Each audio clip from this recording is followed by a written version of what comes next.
He's grown so much. And let me tell you, next year, that wonderful school, I wonder if he's going to mention it, that he'll be attending, will be so lucky to have him. And I can only imagine what he's going to do to change the world in the future, because the growth he's shown just while here at Sage has benefited all of us. So without further ado, this wonderfully thoughtful school leader and future leader of the world, Adrian Mattal. Thank you, Miss Larry. Good morning, Sage School. Starting off, I wanted to acknowledge the Sage School, all my friends, and most importantly, my parents. I could go on and on about how grateful I am for my parents, but today I wanted to talk about a specific mentor or teacher that has had a major impact on me. The person that I wanted to talk about today is Mr. Kramer. I first met Mr. Kramer when I was in kindergarten.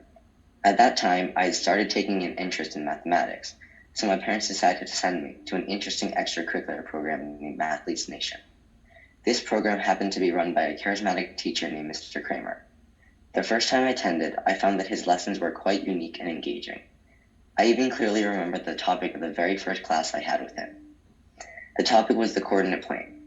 Initially, this may have not seemed interesting to my 6-year-old self. However, I was immediately proven wrong by Mr. Kramer. Instead of just making students find points on a plane, he gave each student a list of coordinates and told us to create lines, create cool shapes, interesting images, and even video game characters like Mario. This is just an example of one of the many interesting lessons that Mr. Kramer taught, which fueled my passion for math.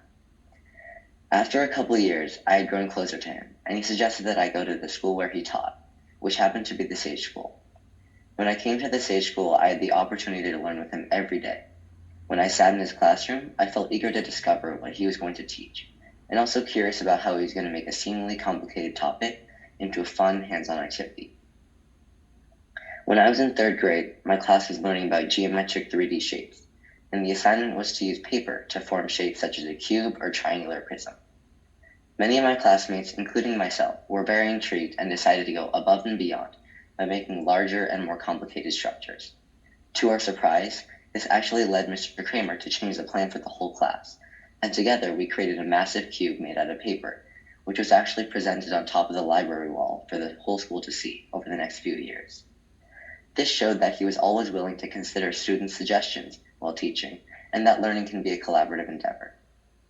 I have been at Sage since 2nd grade and have met so many wonderful classmates, teachers, and faculty who have all helped me grow as a student, and more importantly, as a person.